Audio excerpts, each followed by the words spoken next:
ओम श्री गणेशाय नमः। अथ श्री सूर्यमंडलस्तोत्र। नमः सवित्रे जगदेकचक्षुषे जगतप्रसूति स्थितिनाशहेतवे त्रयीमयाय त्रिगुणात्मधारिणे विरिञ्चिनारायण शंकरात्मने। नमोस्तु सूर्याय सहस्ररश्मये सहस्रशाखान्वितसंभवात्मने सहस्रयोगोद्भवभावभागिने सहस्रसंख्यायुगधारिणे नमः। यन्मण्डलं दीप्तिकरं विशालं रत्नप्रभं तीव्रमनादिरूपं दारिद्र्यदुःखक्षयकारणं च पुनातु मां तत्सवितुर्वरेण्यं। यन्मण्डलं देवगणैः सुपूजितं विप्रैः स्तुतं भावनमुक्तिकोविदं तं देवदेवं प्रणमामि सूर्यं पुनातु मां तत्सवितुर्वरेण्यं। यन्मण्डलं ज्ञानघनं त्वगम्यं त्रैलोक्यपूज्यं त्रिगुणात्मरूपं समस्ततेजोमय दिव्यरूपं पुनातु मां तत्सवितुर्वरेण्यं। यन्मण्डलं गूढमतिप्रबोधं धर्मस्य वृद्धिं कुरुते जनानां यत्सर्वपापक्षयकारणं च पुनातु मां तत्सवितुर्वरेण्यं। यन्मण्डलं व्याधिविनाशदक्षं यद्यज्ञजुहुसामसु सम्प्रगीतं प्रकाशितं येन च भूर्भुवः स्वः पुनातु मां तत्सवितुर्वरेण्यं। यन्मण्डलं वेदविदो वदन्ति गायन्ति यच्चारणसिद्धसङ्घाः यद्योगिनो योगजुषां च सङ्घः पुनातु मां तत्सवितुर्वरेण्यं। यन्मण्डलं सर्वजनैश्च पूजितं ज्योतिश्च कुर्यादिहमर्त्यलोके यत्कालकालाद्यमनादिरूपं पुनातु मां तत्सवितुर्वरेण्यं। यन्मण्डलं विष्णुचातुर्मुखाख्यं यदक्षरं पापहरं जनानां यत्कालकल्पक्षयकारणं च पुनातु मां तत्सवितुर्वरेण्यं। यन्मण्डलं विष्णुचातुर्मुखाख्यं यदक्षरं पापहरं जनानां यत्कालकल्पक्षयकारणं च पुनातु मां तत्सवितुर्वरेण्यं। यन्मण्डलं विश्वसृजं प्रसिद्धं उत्पत्तिरक्षा प्रलयप्रगल्भं यस्मिन् जगत्संहरतेऽखिलं च पुनातु मां तत्सवितुर्वरेण्यं। यन्मण्डलं सर्वगतस्य विष्णोरात्मा परं धाम विशुद्धतत्त्वं सूक्ष्मान्तरैर्योगपथानुगम्यं पुनातु मां तत्सवितुर्वरेण्यं। यन्मण्डलं वेदविदो वदन्ति गायन्ति यच्चारणसिद्धसङ्घाः यन्मण्डलं वेदविदः स्मरन्ति पुनातु मां तत्सवितुर्वरेण्यं। यन्मण्डलं वेदविदोपगीतं यद्योगिनां योगपथानुगम्यं तत्सर्ववेद्यं प्रणमामि सूर्यं पुनातु मां तत्सवितुर्वरेण्यं सूर्यमण्डलसुस्तोत्रं यः पठेत् सततं नरः सर्वपापविशुद्धात्मा सूर्यलोके महीयते। नमः सवित्रे जगदेकचक्षुषे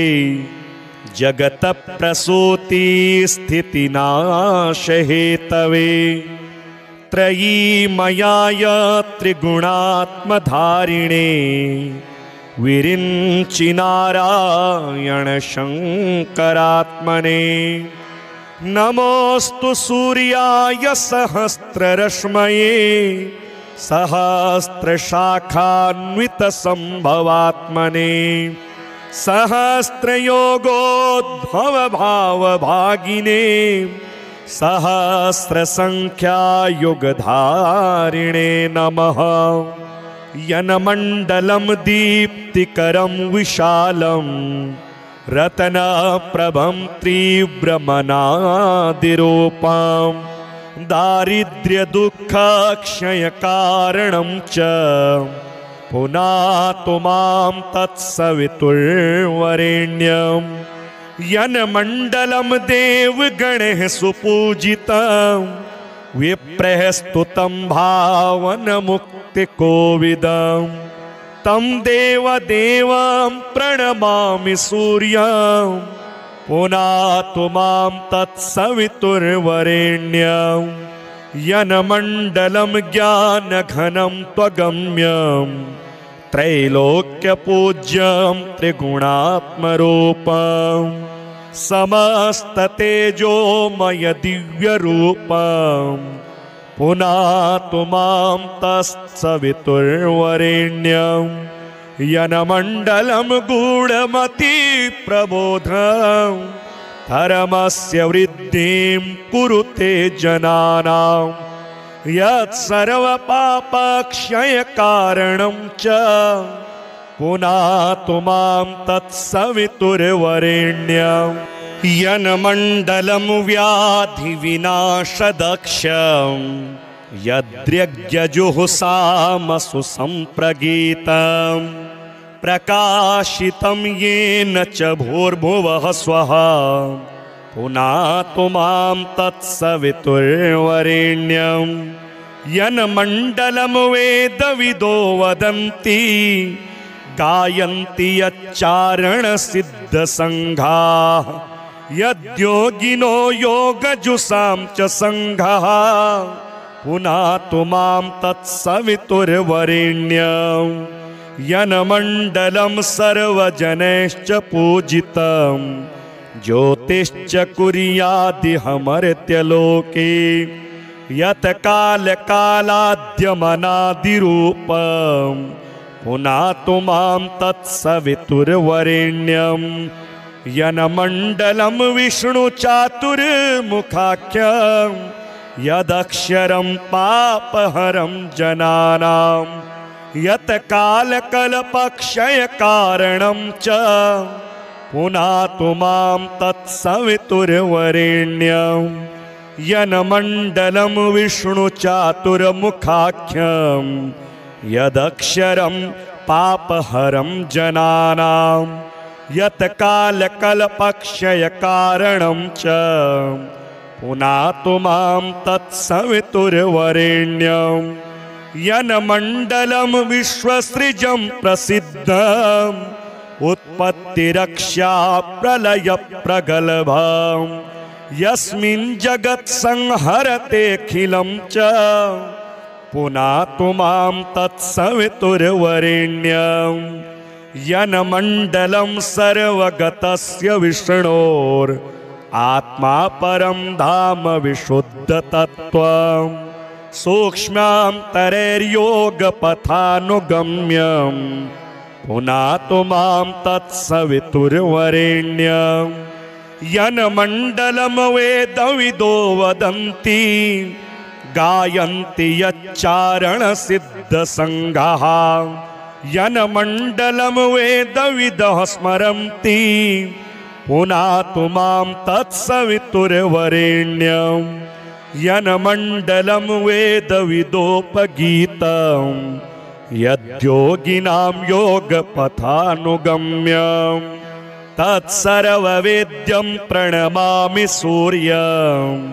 पुनातु मां तत्सवितुर्वरेण्यं सूर्यमण्डलसुस्तोत्रं यः पठेत् सततं नरः सर्वपापविशुद्धात्मा सूर्यलोके महीयते। नमः सवित्रे जगदेकचक्षुषे जगतप्रसूतिस्थितिनाशहेतवे त्रयीमयाय त्रिगुणात्मधारिणे विरिञ्चिनारायण शङ्करात्मने। नमोऽस्तु सूर्याय सहस्ररश्मये सहस्रशाखान्वितसम्भवात्मने सहस्रयोगोद्भवभावभागिने सहस्रसङ्ख्यायुगधारिणे नमः। यन्मण्डलं दीप्तिकरं विशालं रत्नप्रभं तीव्रमनादिरूपं दारिद्र्यदुःखक्षयकारणं च पुनातु मां तत्सवितुर्वरेण्यं यन्मण्डलं देवगणैः सुपूजितं विप्रैः स्तुतं भावनमुक्तिकोविदं तं देवदेवं प्रणमामि सूर्यं पुनातु मां तत्सवितुर्वरेण्यं यन्मण्डलं ज्ञानघनं त्वगम्यं त्रैलोक्यपूज्यं त्रिगुणात्मरूपं समस्ततेजोमय दिव्यरूपं पुनातु मां तत्सवितुर्वरेण्यं यन्मण्डलं गूढमतिप्रबोधं धर्मस्य वृद्धिं कुरुते जनानां यत्सर्वपापक्षयकारणं च पुनातु मां तत्सवितुर्वरेण्यं यन्मण्डलं व्याधिविनाशदक्षं यद्यज्ञजुहुषामसु सम्प्रगीतं प्रकाशितं येन च भूर्भुवः स्वः पुनातु मां तत्सवितुर्वरेण्यं यन्मण्डलं वेदविदो वदन्ति गायन्ति यच्चारणसिद्धसङ्घाः यद्योगिनो योगजुषां च सङ्घः पुनातु मां तत्सवितुर्वरेण्यं यन्मण्डलं सर्वजनैश्च पूजितं ज्योतिश्च कुर्यादिहमर्त्यलोके यत्कालकालाद्यमनादिरूपं पुनातु मां तत्सवितुर्वरेण्यं यन्मण्डलं विष्णुचातुर्मुखाख्यं यदक्षरं पापहरं जनानां यत्कालकल्पक्षयकारणं च पुनातु मां तत्सवितुर्वरेण्यं यन्मण्डलं विष्णुचातुर्मुखाख्यं यदक्षरं पापहरं जनानां यत्कालकल्पक्षयकारणं च पुनातु मां तत्सवितुर्वरेण्यं यन्मण्डलं विश्वसृजं प्रसिद्धम् उत्पत्तिरक्षा प्रलयप्रगल्भं यस्मिन् जगत्संहरतेऽखिलं च पुनातु मां तत्सवितुर्वरेण्यं यन्मण्डलं सर्वगतस्य विष्णोर् आत्मा परं धाम विशुद्धतत्त्वं सूक्ष्मान्तरैर्योगपथानुगम्यं पुनातु मां तत्सवितुर्वरेण्यं यन्मण्डलं वेदविदो वदन्ति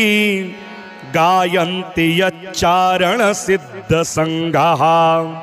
यन्मण्डलं वेदविदः स्मरन्ति पुनातु मां तत्सवितुर्वरेण्यं यन्मण्डलं वेदविदोपगीतं यद्योगिनां योगपथानुगम्यं तत्सर्ववेद्यं प्रणमामि सूर्यं पुनातु मां तत्सवितुर्वरेण्यं सूर्यमण्डलसुस्तोत्रं यः पठेत् सततं नरः सर्वपापविशुद्धात्मा सूर्यलोके महीयते। नमः सवित्रे जगदेकचक्षुषे जगतप्रसूति स्थितिनाशहेतवे त्रयीमयाय त्रिगुणात्मधारिणे विरिञ्चि नारायण शङ्करात्मने। नमोऽस्तु सूर्याय सहस्ररश्मये सहस्रशाखान्वितसम्भवात्मने सहस्रयोगोद्भवभावभागिने सहस्रसङ्ख्यायुगधारिणे नमः। यन्मण्डलं दीप्तिकरं विशालं रत्नप्रभं तीव्रमनादिरूपं दारिद्र्यदुःखक्षयकारणं च पुनातु मां तत्सवितुर्वरेण्यं यन्मण्डलं देवगणैः सुपूजितं विप्रैः स्तुतं भावनमुक्तिकोविदं तं देवदेवं प्रणमामि सूर्यं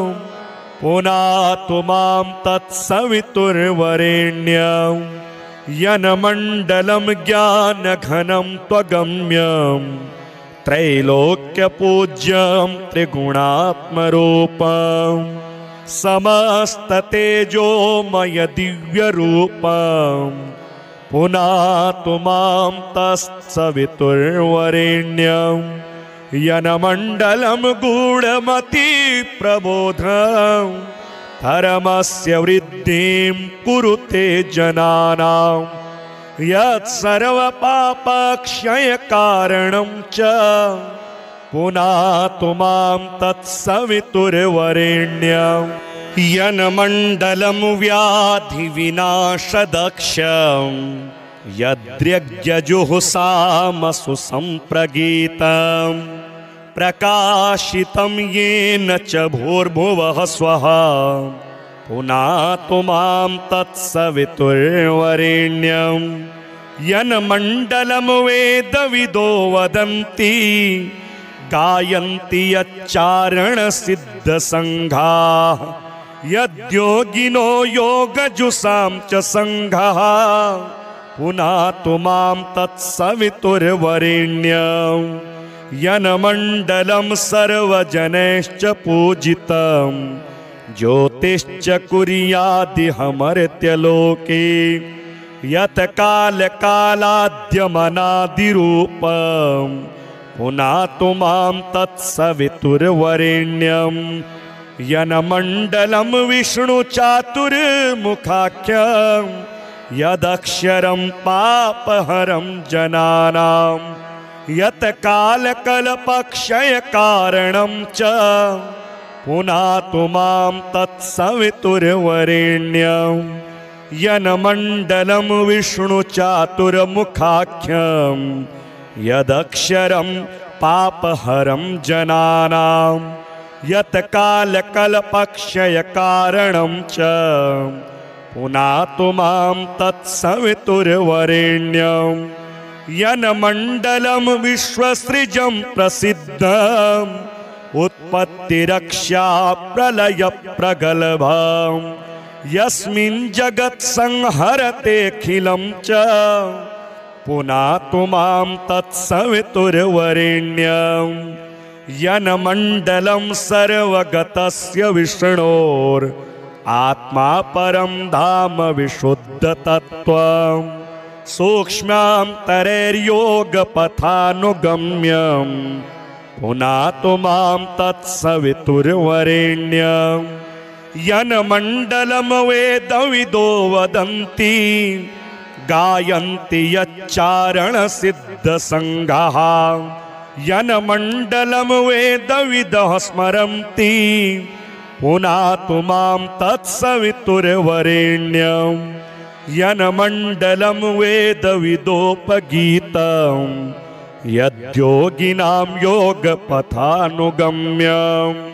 तत्सर्ववेद्यं प्रणमामि सूर्यं पुनातु मां तत्सवितुर्वरेण्यं सूर्यमण्डलसुस्तोत्रं यः पठेत् सततं नरः सर्वपापविशुद्धात्मा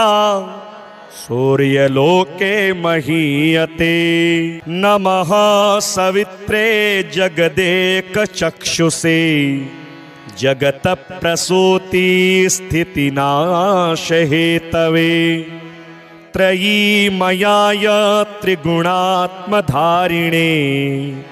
विरिञ्चिनारायण शङ्करात्मने नमोऽस्तु सूर्याय सहस्ररश्मये सहस्रशाखान्वितसम्भवात्मने सहस्रयोगोद्भवभावभागिने सहस्रसङ्ख्यायुगधारिणे नमः यन्मण्डलं दीप्तिकरं विशालं रत्नप्रभं तीव्रमनादिरूपं दारिद्र्यदुःखक्षयकारणं च पुनातु मां तत्सवितुर्वरेण्यं यन्मण्डलं देवगणैः सुपूजितं विप्रैः स्तुतं भावनमुक्तिकोविदं तं देवदेवं प्रणमामि सूर्यं पुनातु मां तत्सवितुर्वरेण्यं यन्मण्डलं ज्ञानघनं त्वगम्यं त्रैलोक्यपूज्यं त्रिगुणात्मरूपं समस्ततेजोमय दिव्यरूपं पुनातु मां तत्सवितुर्वरेण्यं यन्मण्डलं गूढमतिप्रबोधं धर्मस्य वृद्धिं कुरुते जनानां यत्सर्वपापक्षयकारणं च पुनातु मां तत्सवितुर्वरेण्यं यन्मण्डलं व्याधिविनाशदक्षं यद्यज्ञजुहुषामसु सम्प्रगीतं प्रकाशितं येन च भूर्भुवः स्वः पुनातु मां तत्सवितुर्वरेण्यं यन्मण्डलं वेदविदो वदन्ति गायन्ति यच्चारणसिद्धसङ्घाः यद्योगिनो योगजुषां च सङ्घाः पुनातु मां तत्सवितुर्वरेण्यं यन्मण्डलं सर्वजनैश्च पूजितं ज्योतिश्च कुर्यादिहमर्त्यलोके यत्कालकालाद्यमनादिरूपं पुनातु मां तत्सवितुर्वरेण्यं यन्मण्डलं विष्णुचातुर्मुखाख्यं यदक्षरं पापहरं जनानां यत्कालकल्पक्षयकारणं च पुनातु मां तत्सवितुर्वरेण्यं यन्मण्डलं विष्णुचातुर्मुखाख्यं यदक्षरं पापहरं जनानां यत्कालकल्पक्षयकारणं च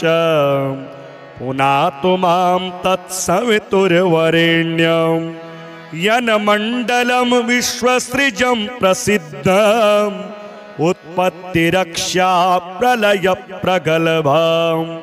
यस्मिन् जगत् संहरतेऽखिलं च पुनातु मां तत्सवितुर्वरेण्यं यन्मण्डलं सर्वगतस्य विष्णोर् आत्मा परं धाम विशुद्धतत्त्वं सूक्ष्मान्तरैर्योगपथानुगम्यं पुनातु मां तत्सवितुर्वरेण्यं यन्मण्डलं वेदविदो वदन्ति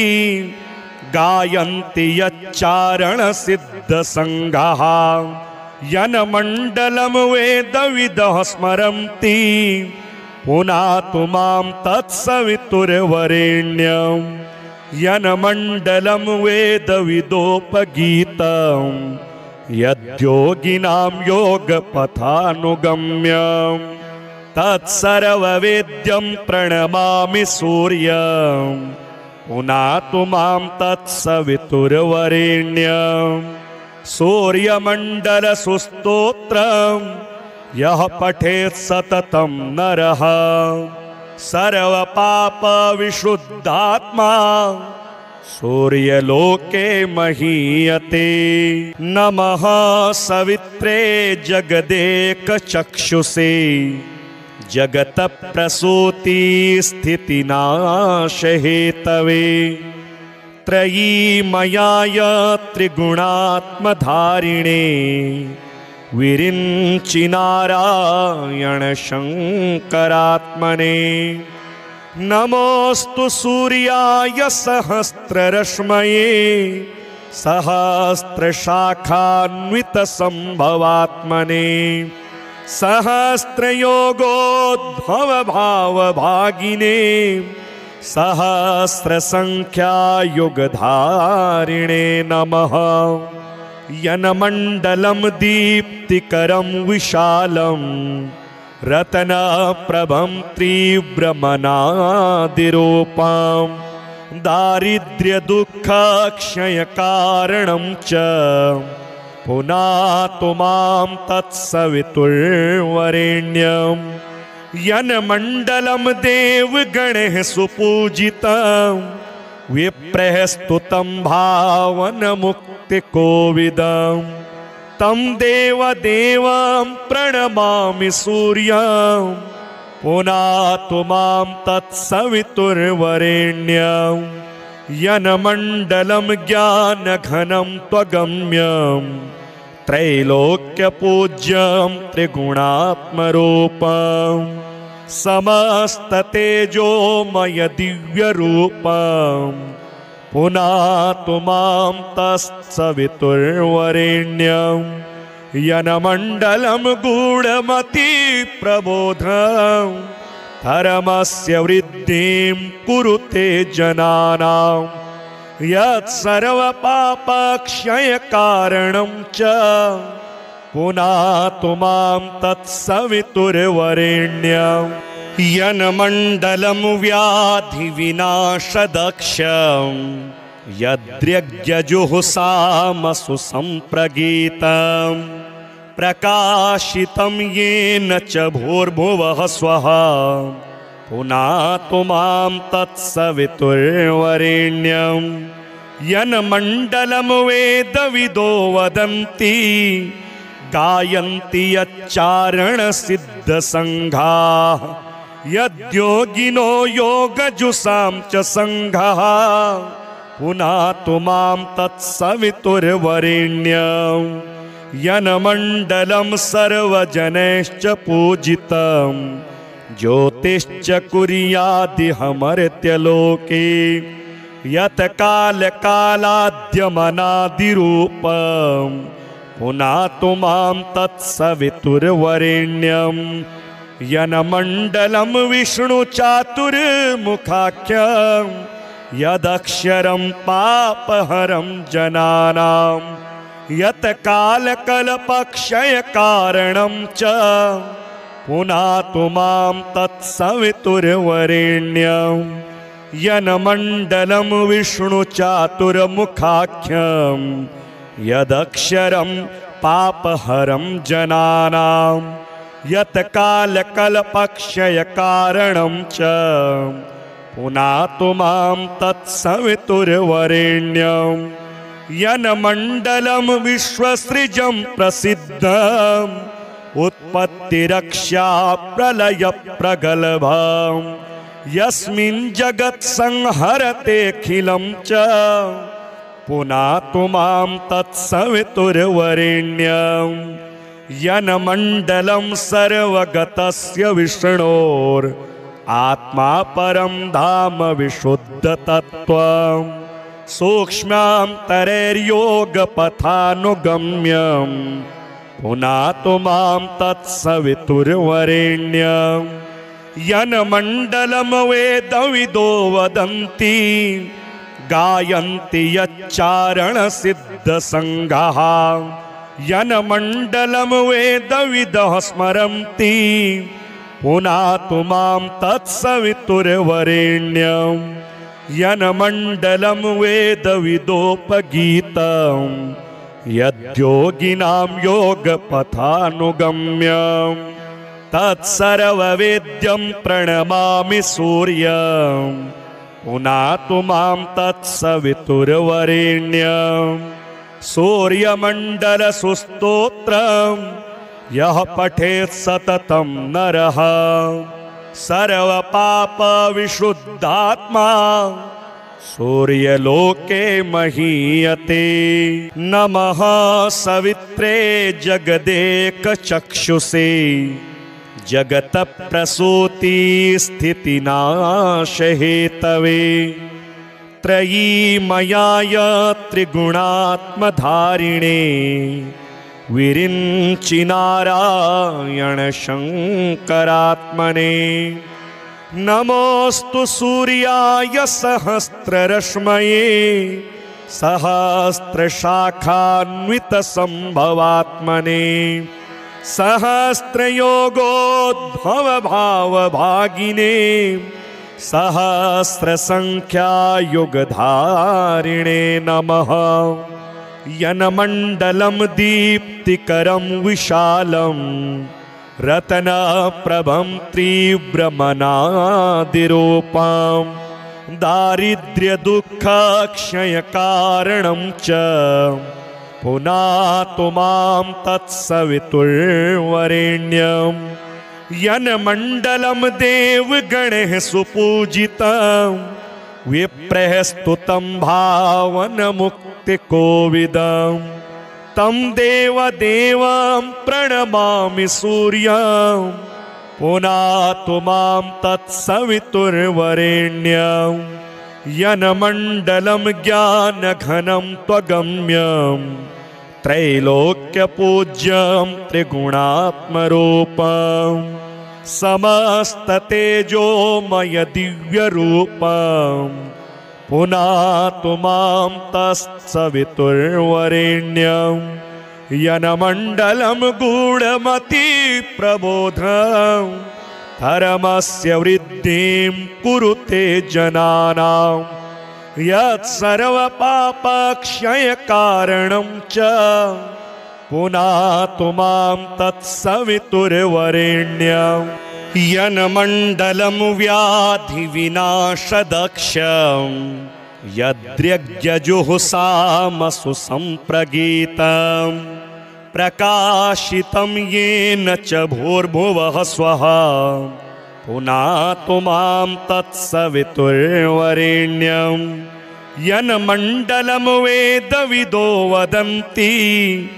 गायन्ति यच्चारणसिद्धसङ्घाः यद्योगिनो योगजुषां च सङ्घः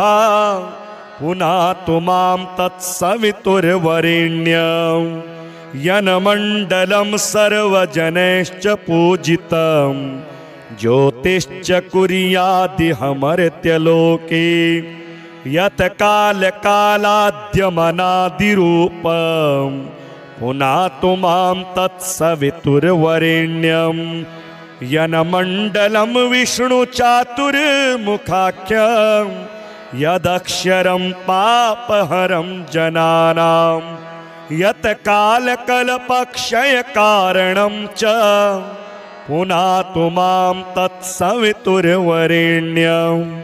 यन्मण्डलं विष्णुचातुर्मुखाख्यं यदक्षरं पापहरं जनानां यत्कालकल्पक्षयकारणं च पुनातु मां तत्सवितुर्वरेण्यं यन्मण्डलं विश्वसृजं प्रसिद्धम् उत्पत्तिरक्षा प्रलयप्रगल्भं यस्मिन् जगत्संहरतेऽखिलं च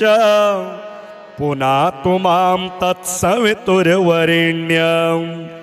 यन्मण्डलं सर्वगतस्य विष्णोरात्मा परं धाम विशुद्धतत्त्वं सूक्ष्मान्तरैर्योगपथानुगम्यं पुनातु मां तत्सवितुर्वरेण्यं यन्मण्डलं वेदविदो वदन्ति गायन्ति यच्चारणसिद्धसङ्घाः यन्मण्डलं वेदविदः स्मरन्ति पुनातु मां तत्सवितुर्वरेण्यं यन्मण्डलं वेदविदोपगीतं यद्योगिनां योगपथानुगम्यं तत्सर्ववेद्यं प्रणमामि सूर्यं पुनातु मां तत्सवितुर्वरेण्यं सूर्यमण्डलसुस्तोत्रं यः पठेत् सततं नरः सर्वपापविशुद्धात्मा सूर्यलोके महीयते। नमः सवित्रे जगदेकचक्षुषे जगतप्रसूतिस्थितिनाशहेतवे त्रयीमयाय त्रिगुणात्मधारिणे विरिञ्चिनारायण शङ्करात्मने नमोऽस्तु सूर्याय सहस्ररश्मये सहस्रशाखान्वितसम्भवात्मने सहस्रयोगोद्भवभावभागिने सहस्रसङ्ख्यायुगधारिणे नमः यन्मण्डलं दीप्तिकरं विशालं रत्नप्रभं तीव्रमनादिरूपं दारिद्र्यदुःखक्षयकारणं च पुनातु मां तत्सवितुर्वरेण्यं यन्मण्डलं देवगणैः सुपूजितं विप्रैः स्तुतं भावनमुक्तिकोविदं तं देवदेवं प्रणमामि सूर्यं पुनातु मां तत्सवितुर्वरेण्यं यन्मण्डलं ज्ञानघनं त्वगम्यं त्रैलोक्यपूज्यं त्रिगुणात्मरूपं समस्ततेजोमय दिव्यरूपं पुनातु मां तत्सवितुर्वरेण्यं यन्मण्डलं गूढमतिप्रबोधं धर्मस्य वृद्धिं कुरुते जनानां यत्सर्वपापक्षयकारणं च पुनातु मां तत्सवितुर्वरेण्यं यन्मण्डलं व्याधिविनाशदक्षं यद्यज्ञजुहुसामसु सम्प्रगीतं प्रकाशितं येन च भूर्भुवः स्वः पुनातु मां तत्सवितुर्वरेण्यं यन्मण्डलं वेदविदो वदन्ति गायन्ति यच्चारणसिद्धसङ्घाः यद्योगिनो योगजुषां च सङ्घाः पुनातु मां तत्सवितुर्वरेण्यं यन्मण्डलं सर्वजनैश्च पूजितं ज्योतिश्च कुर्यादिहमर्त्यलोके यत्कालकालाद्यमनादिरूपं पुनातु मां तत्सवितुर्वरेण्यं यन्मण्डलं विष्णुचातुर्मुखाख्यं यदक्षरं पापहरं जनानां यत्कालकल्पक्षयकारणं च पुनातु मां तत्सवितुर्वरेण्यं यन्मण्डलं विष्णुचातुर्मुखाख्यं यदक्षरं पापहरं जनानां यत्कालकल्पक्षयकारणं च पुनातु मां तत्सवितुर्वरेण्यं यन्मण्डलं विश्वसृजं प्रसिद्धम् उत्पत्तिरक्षा प्रलयप्रगल्भं यस्मिन् जगत्संहरतेऽखिलं च पुनातु मां तत्सवितुर्वरेण्यं यन्मण्डलं सर्वगतस्य विष्णोर् आत्मा परं धाम विशुद्धतत्त्वं सूक्ष्मान्तरैर्योगपथानुगम्यं पुनातु मां तत्सवितुर्वरेण्यं यन्मण्डलं वेदविदो वदन्ति गायन्ति यच्चारणसिद्धसङ्घाः यन्मण्डलं वेदविदः स्मरन्ति पुनातु मां तत्सवितुर्वरेण्यं यन्मण्डलं वेदविदोपगीतं यद्योगिनां योगपथानुगम्यं तत्सर्ववेद्यं प्रणमामि सूर्यं पुनातु मां तत्सवितुर्वरेण्यं सूर्यमण्डलसुस्तोत्रं यः पठेत् सततं नरः सर्वपापविशुद्धात्मा सूर्यलोके महीयते। नमः सवित्रे जगदेकचक्षुषे जगतप्रसूति स्थितिनाशहेतवे त्रयीमयाय त्रिगुणात्मधारिणे विरिञ्चिनारायण शङ्करात्मने नमोऽस्तु सूर्याय सहस्ररश्मये सहस्रशाखान्वितसम्भवात्मने सहस्रयोगोद्भवभावभागिने सहस्रसङ्ख्यायुगधारिणे नमः यन्मण्डलं दीप्तिकरं विशालं रत्नप्रभं तीव्रमनादिरूपं दारिद्र्यदुःखक्षयकारणं च पुनातु मां तत्सवितुर्वरेण्यं यन्मण्डलं देवगणैः सुपूजितं विप्रैः स्तुतं भावनमुक्तिकोविदं तं देवदेवं प्रणमामि सूर्यं पुनातु मां तत्सवितुर्वरेण्यं यन्मण्डलं ज्ञानघनं त्वगम्यं त्रैलोक्यपूज्यं त्रिगुणात्मरूपं समस्ततेजोमय दिव्यरूपं पुनातु मां तत्सवितुर्वरेण्यं यन्मण्डलं गूढमतिप्रबोधं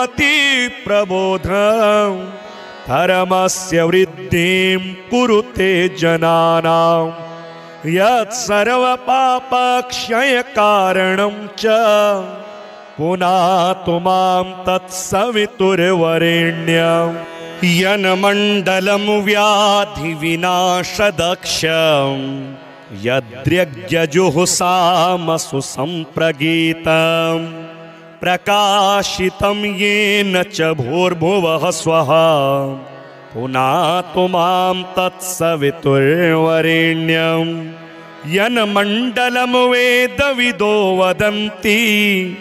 गायन्ति यच्चारणसिद्धसङ्घाः यद्योगिनो योगजुषां च सङ्घाः पुनातु मां तत्सवितुर्वरेण्यं यन्मण्डलं सर्वजनैश्च पूजितं ज्योतिश्च कुर्यादिह मर्त्यलोके यत् कालकालाद्यमनादिरूपं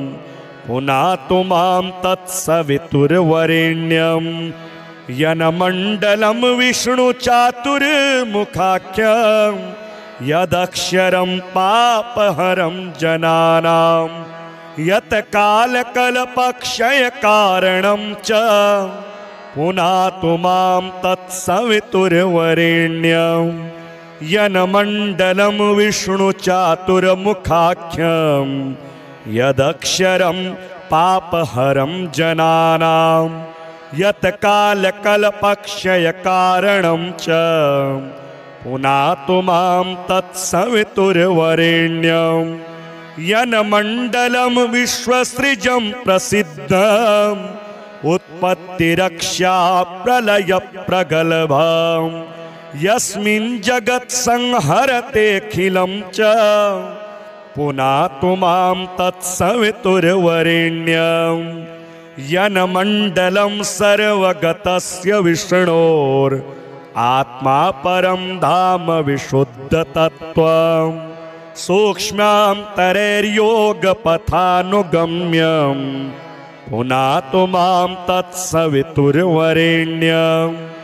यन्मण्डलं वेदविदो वदन्ति गायन्ति यच्चारणसिद्धसङ्घाः यन्मण्डलं वेदविदः स्मरन्ति पुनातु मां तत्सवितुर्वरेण्यं यन्मण्डलं वेदविदोपगीतं यद्योगिनां योगपथानुगम्यं तत्सर्ववेद्यं प्रणमामि सूर्यं पुनातु मां तत्सवितुर्वरेण्यं सूर्यमण्डलसुस्तोत्रं यः पठेत् सततं नरः सर्वपापविशुद्धात्मा सूर्यलोके महीयते। नमः सवित्रे जगदेकचक्षुषे जगत्प्रसूति स्थितिनाशहेतवे त्रयीमयाय त्रिगुणात्मधारिणे विरिञ्चि नारायण शङ्करात्मने नमोस्तु सूर्याय सहस्ररश्मये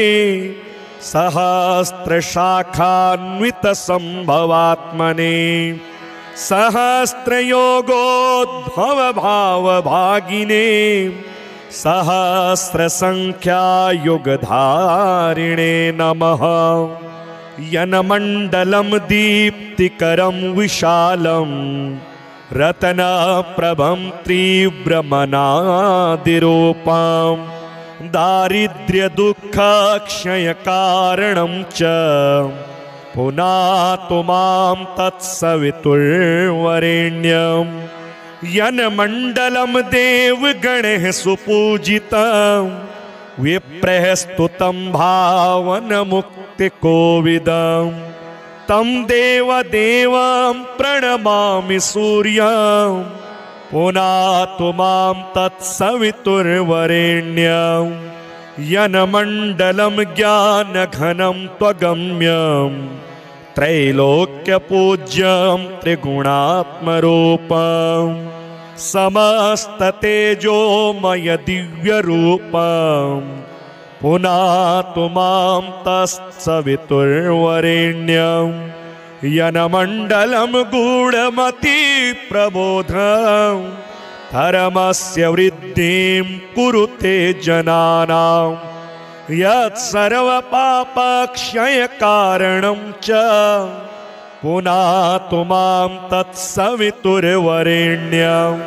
यन्मण्डलं व्याधिविनाशदक्षं यद्यज्ञजुहुसामसु सम्प्रगीतं प्रकाशितं येन च भूर्भुवः स्वः पुनातु मां तत्सवितुर्वरेण्यं यन्मण्डलं वेदविदो वदन्ति गायन्ति यच्चारणसिद्धसङ्घाः यद्योगिनो योगजुषां च सङ्घः पुनातु मां तत्सवितुर्वरेण्यं यन्मण्डलं सर्वजनैश्च पूजितं ज्योतिश्च कुर्यादिहमर्त्यलोके यत् कालकालाद्यमनादिरूपं पुनातु मां तत्सवितुर्वरेण्यं यन्मण्डलं विष्णुचातुर्मुखाख्यं यदक्षरं पापहरं जनानां यत् कालकल्पक्षयकारणं च पुनातु मां तत्सवितुर्वरेण्यं यन्मण्डलं विष्णुचातुर्मुखाख्यं यदक्षरं पापहरं जनानां यत् कालकल्पक्षयकारणं च पुनातु मां तत्सवितुर्वरेण्यं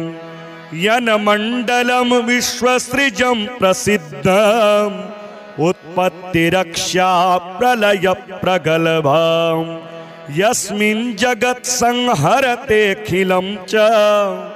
पुनातु मां तत्सवितुर्वरेण्यं यन्मण्डलं सर्वगतस्य विष्णोर् आत्मा परं धाम विशुद्धतत्त्वं सूक्ष्मान्तरैर्योगपथानुगम्यं पुनातु मां तत्सवितुर्वरेण्यं यन्मण्डलं वेदविदो वदन्ति गायन्ति यच्चारणसिद्धसङ्घाः यन्मण्डलं वेदविदः स्मरन्ति पुनातु मां तत्सवितुर्वरेण्यं यन्मण्डलं वेदविदोपगीतं यद्योगिनां योगपथानुगम्यं तत्सर्ववेद्यं प्रणमामि सूर्यं पुनातु मां तत्सवितुर्वरेण्यं सूर्यमण्डलसुस्तोत्रं यः पठेत् सततं नरः सर्वपापविशुद्धात्मा सूर्यलोके महीयते।